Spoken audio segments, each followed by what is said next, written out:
Chapter 14. Then the Lord said to Moses, Tell the Israelites to turn back and encamp near Pi-hahiroth, between Migdol and the sea.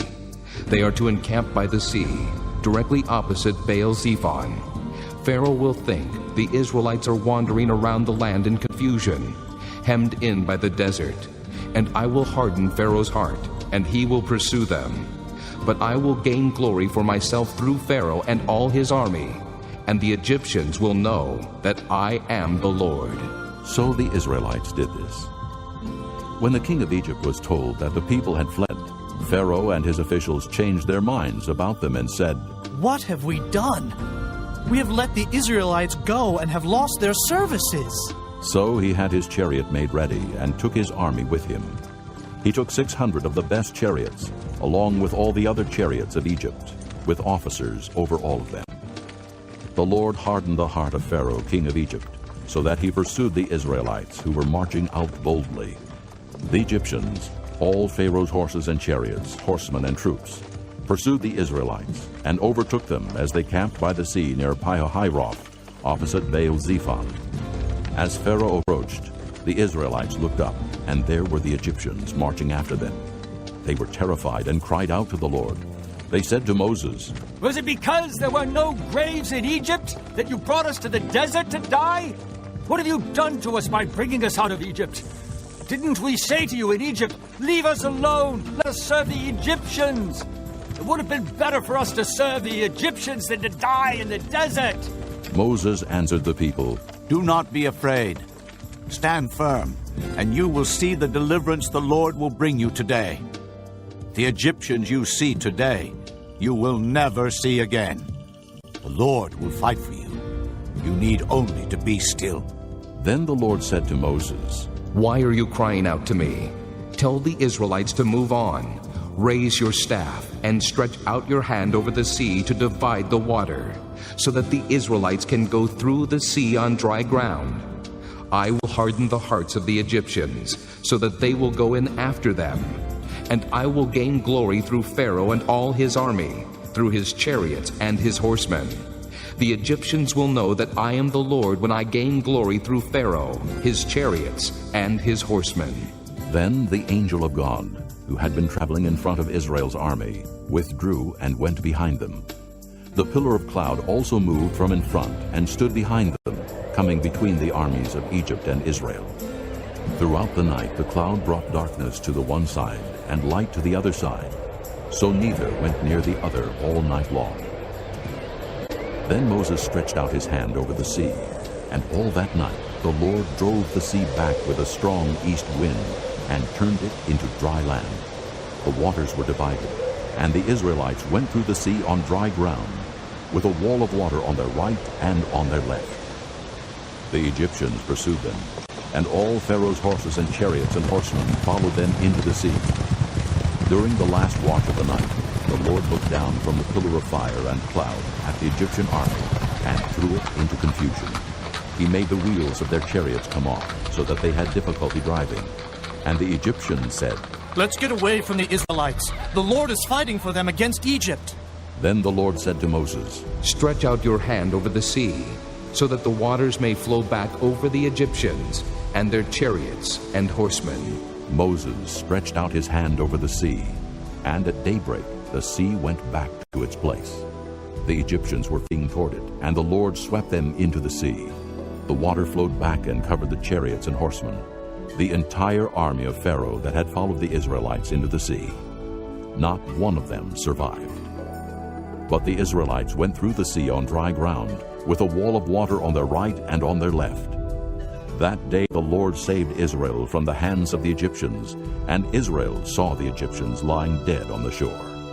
And when the Israelites saw the great power the Lord displayed against the Egyptians, the people feared the Lord, and put their trust in him and in Moses his servant. Chapter 15. Then Moses and the Israelites sang this song to the Lord. I will sing to the Lord, for he is highly exalted. The horse and its rider he has hurled into the sea. The Lord is my strength and my song. He has become my salvation. He is my God, and I will praise him. my father's God, and I will exalt him. The Lord is a warrior. The Lord is his name. Pharaoh's chariots and his army he has hurled into the sea. The best of Pharaoh's officers are drowned in the Red Sea. The deep waters have covered them. They sank to the depths like a stone. Your right hand, O Lord, was majestic in power. Your right hand, O Lord, shattered the enemy. In the greatness of your majesty, you threw down those who opposed you. You unleashed your burning anger. It consumed them like stubble. By the blast of your nostrils, the waters piled up. The surging waters stood firm like a wall. The deep waters congealed in the heart of the sea. The enemy boasted, I will pursue, I will overtake them. I will divide the spoils, I will gorge myself on them. I will draw my sword, and my hand will destroy them. But you blew with your breath, and the sea covered them. They sank like lead in the mighty waters. Who among the gods is like you, O Lord?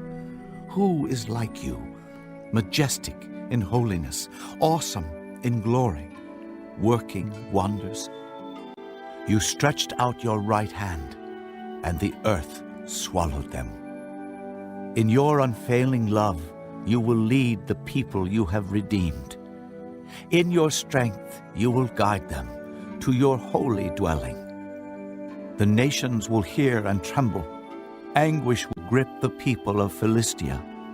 The chiefs of Edom will be terrified. The leaders of Moab will be seized with trembling. The people of Canaan will melt away. Terror and dread will fall upon them. By the power of your arm, they will be as still as a stone. Until your people pass by, O Lord, until the people you bought pass by. You will bring them in and plant them on the mountain of your inheritance, the place, O Lord, you made for your dwelling, the sanctuary, O Lord, your hands established. The Lord will reign forever and ever. When Pharaoh's horses, chariots, and horsemen went into the sea, the Lord brought the waters of the sea back over them. But the Israelites walked through the sea on dry ground. Then Miriam, the prophetess, Aaron's sister, took a tambourine in her hand, and all the women followed her with tambourines and dancing. Miriam sang to them, Sing to the Lord, for he is highly exalted. The horse and its rider he has hurled into the sea. Then Moses led Israel from the Red Sea, and they went into the desert of Shur. For 3 days they traveled in the desert without finding water. When they came to Marah, they could not drink its water because it was bitter. That is why the place is called Marah. So the people grumbled against Moses, saying, What are we to drink? Then Moses cried out to the Lord, and the Lord showed him a piece of wood. He threw it into the water, and the water became sweet. There the Lord made a decree and a law for them, and there he tested them. He said, If you listen carefully to the voice of the Lord your God, and do what is right in his eyes, if you pay attention to his commands and keep all his decrees, I will not bring on you any of the diseases I brought on the Egyptians, for I am the Lord who heals you. Then they came to Elim, where there were 12 springs and 70 palm trees, and they camped there near the water. Chapter 17. After 6 days, Jesus took with him Peter, James, and John, the brother of James, and led them up a high mountain by themselves. There he was transfigured before them. His face shone like the sun, and his clothes became as white as the light. Just then there appeared before them Moses and Elijah talking with Jesus. Peter said to Jesus, Lord, it is good for us to be here. If you wish, I will put up 3 shelters, one for you, one for Moses, and one for Elijah. While he was still speaking, a bright cloud enveloped them, and a voice from the cloud said, This is my Son, whom I love. With him I am well pleased. Listen to him." When the disciples heard this, they fell face down to the ground, terrified. But Jesus came and touched them. "Get up," He said. "Don't be afraid." When they looked up, they saw no one except Jesus. As they were coming down the mountain, Jesus instructed them, "Don't tell anyone what you have seen until the Son of Man has been raised from the dead." The disciples asked him, "Why then do the teachers of the law say that Elijah must come first?" Jesus replied, "To be sure, Elijah comes and will restore all things. But I tell you, Elijah has already come, and they did not recognize him, but have done to him everything they wished. In the same way, the Son of Man is going to suffer at their hands." Then the disciples understood that he was talking to them about John the Baptist. When they came to the crowd, a man approached Jesus and knelt before him. "Lord, have mercy on my son," He said. "He has seizures and is suffering greatly. He often falls into the fire or into the water. I brought him to your disciples, but they could not heal him." "O unbelieving and perverse generation," Jesus replied, "how long shall I stay with you? How long shall I put up with you? Bring the boy here to me." Jesus rebuked the demon, and it came out of the boy, and he was healed from that moment. Then the disciples came to Jesus in private and asked, "Why couldn't we drive it out?" He replied, "Because you have so little faith. I tell you the truth. If you have faith as small as a mustard seed, you can say to this mountain, 'Move from here to there,' and it will move. Nothing will be impossible for you." When they came together in Galilee, he said to them, "The Son of Man is going to be betrayed into the hands of men. They will kill him, and on the third day he will be raised to life."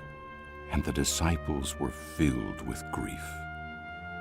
After Jesus and his disciples arrived in Capernaum, the collectors of the 2 drachma tax came to Peter and asked, "Doesn't your teacher pay the temple tax?"